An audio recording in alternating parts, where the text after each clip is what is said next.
Thanks, Over to guys. The people that didn't show up met me today and realized how what a bore I am. Like, oh, that guy's a bore. Yeah. So again, I do plenty of prepared talks. I find them a little bit boring, to be totally honest with you. So I wanted to just kind of come up. I'll have a little, let you guys get to know me a little bit, what motivates me, where I've been, where I'm going, hopefully in life. And then, again, please ask me questions, because I think a thing about talks often is that, you're going to listen to what I have to say, but maybe there's some things that you want to know that I didn't cover. So I'll babble for a while for you guys, and then ultimately you tell me what you want to know. I have been so blessed to be able to see so many things over the last however many decades, and it really started out, and this is how I'll kind of start things. It started out at the youngest age. I'm sure the majority of people in here have the same kind of passion as I did. My first memory as a kid was of a snake. I tell people that all the time. It wasn't my sibling, it wasn't my mom, it was a snake. And I don't know why. I remember that like it was yesterday. I was 2 years old at the time. I can literally remember the feeling I had. I can remember the smell in the room. I can remember the cage. I can remember every single thing. It turned out it was a ball python of all things, to be honest with you. And from that day on, I just was obsessed with reptiles and all animals, but in particular reptiles with a special affinity towards snakes. And I kind of always knew that somehow I wanted to be around snakes. Now the funny thing is that my family, believe it or not, had no pets at all. Nothing. Not a dog, not a cat, not a fish, not a bird, anything. And so here, this animal guy and this little Brian was trapped in this house with no way to do anything. But what I would do is, of course, I'm from Detroit, Michigan. It gets pretty darn cold in Detroit in the wintertime. We get plenty of snow. But I would go out in the woods and catch garter snakes. And that was my kind of way of being around the animals. Now, my mom wouldn't allow me to keep garter snakes in the house, but I could keep them in the garage in boxes. And so all summer long, I would accrue all these snakes. I'd have 20, 30, 40 garter snakes that I would feed and I'd name and I'd take care of. And I always said that the worst day of the year was that fall day just before school, when I had to let all those garter snakes back go in the wild, and I knew I couldn't see most of them again until the next spring, if ever. And the point is, I spent the majority of my youth with that cycle. I would go to the zoo, I would go to every pet shop in town. I actually walked home from school because I didn't live that far from school, and there was a pet shop on the way home, and I'd go there every single day. I can only imagine how much they hated me as I was going in there, spending hours a day just staring at their animals. And ultimately, what's kind of funny is that when I turned 15 years old, they hired me. I guess they finally said, after this many years, you might as well get on the payroll. And that was my first kind of job, a profession, I guess, with reptiles. And I was the reptile guy. That's what I did there. And I just went in, cleaned and fed them. And ironically enough, my first snake bite I ever had came on my very first day of working at that pet shop, and it was a ball python, of all things, and it bit me right in the face. And I'll never forget that, because of course, me being stupid and 15 years old, I said, I was like, oh, look at how cute this snake is, and it crushed me in the face. But I ended up, that was kind of the really start of it, right? Because I knew I wanted to work with reptiles somehow, and I didn't know if I wanted to be a zookeeper, a biologist. I wasn't really sure what I wanted to do, but I actually ended up meeting a guy named Mark Bell. Some of you guys may know Mark Bell. It turns out that he's got the largest collection in the world of snakes now, reptiles in the world. And I met him. He was a local guy that supplied this pet shop with both rodents and some reptiles. And so every week he'd come in and the shop would buy a couple corn snakes or whatever the case for Mark. And I kind of became friends with Mark. And so I started going over to his house on the weekends, helping him out, volunteering, just hanging out. And at the time, he had maybe a couple hundred snakes, which you got to remember, back then, there wasn't one professional snake breeder in the world, right? There was no profession of a snake breeder. There were wholesalers that were selling reptiles to pet shops and stuff like that, but no one bred snakes for a living.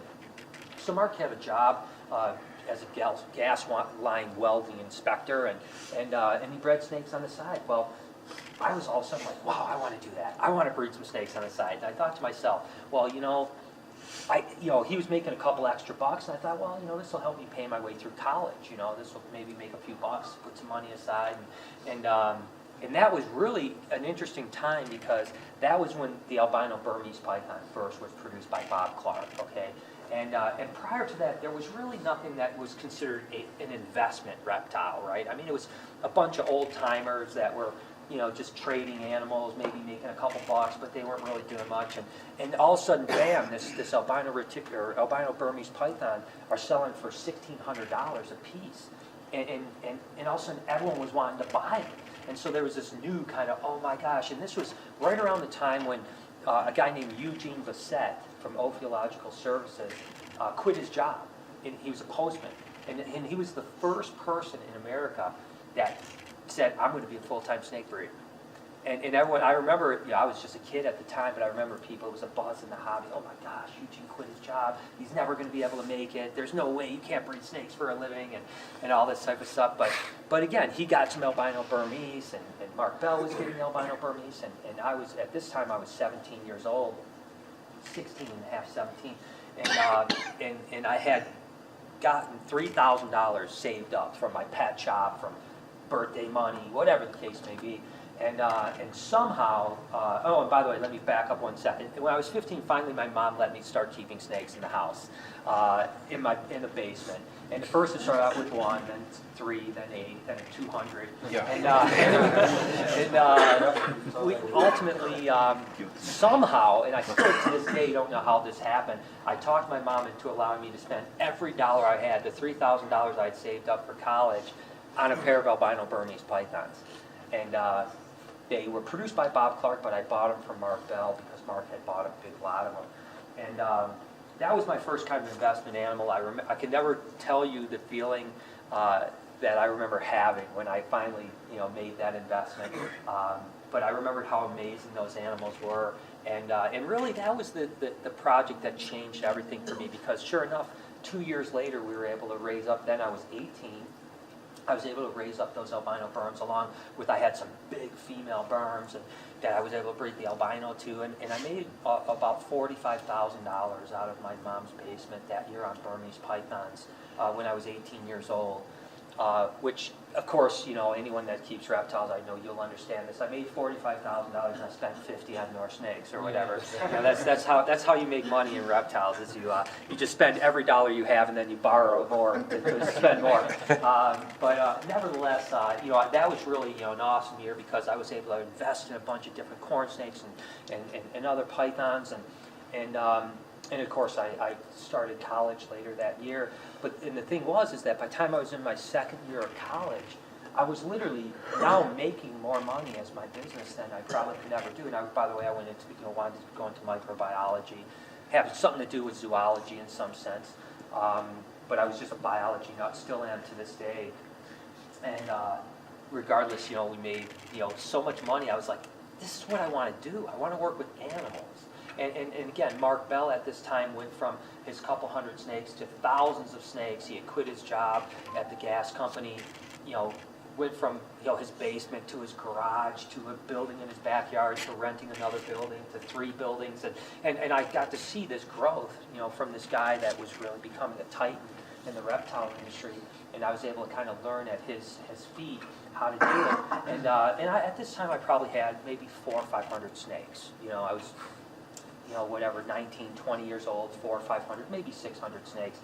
And so I literally bought my first house with money I made from my snakes. I quit college, great job, kid, and I started breeding snakes for a living, you know, and you know, the rest is really history, but there's a whole bunch of stepping stones that happen for success in breeding reptiles.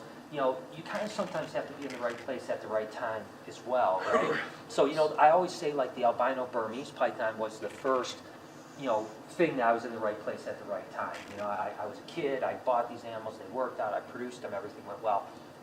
After that, the next really big step for me was albino Honduran milk snakes, right? There was a guy named Stefan Brockhammer in Stuttgart, Germany, that I'd done quite a bit of business with, and he called me up, and this is pre-internet, you know, so you're not getting email pictures or anything like that. He called me up and said, oh, you know, and albino Rutheni, ironically enough, were the first albino milk snake. They were theoretically king snakes, but like a tricolor animal. and Stefan called me up and said, hey, a customer of mine produced 2 albino Honduran milk snakes. And I was like, oh my God, I gotta buy these. What can we do? And so he said, yeah, if you want to buy them, whatever. And albino Ruth and I were going for $1,000 a piece as babies. And I think I ended up paying him $3,000 for the 2 albino Honduran milk snakes. Now you gotta mind you that number one, I had never imported a snake in my life. Never exported or imported at this point because I was in my early 20s. And I don't know what these things look like. I have no idea. Stefan's a good guy, so I'm thinking he's going to take care of it. So I send him money, import the animals. Well, the import situation didn't happen as good as I'd like. I didn't know what I was doing. Thought I had all the paperwork. I finally get to Chicago O'Hare, which is a 6-hour drive from my house. Didn't have the proper custom paperwork. This was on a Friday. It was closed for the weekend. I had to beg and borrow and steal everything I could to get them to finally clear this thing. So literally, it took like 5 hours for us to finally reach the right people. We're sitting at the airport freaking out. It's in the middle of winter, so we're talking like 30 degrees, Fahrenheit. We knew they probably wouldn't live until Monday, so we were stressed out. Finally, we get them. I'll never forget, we get them, we drive 6 hours home that night, we get home at like 3 o'clock in the morning. I actually had a thing I had to do in the morning at like 5 in the morning, so they're in a wooden box, right, with styrofoam insert, bags, the whole shot. And by the way, they had pictures, like now I needed the pictures in the box. I could see the damn snake. That wasn't but so we get home, and I never forget. I got this thing at 5 o'clock. I'm just going to try to get 2 hours of sleep. We set the box on our kitchen table.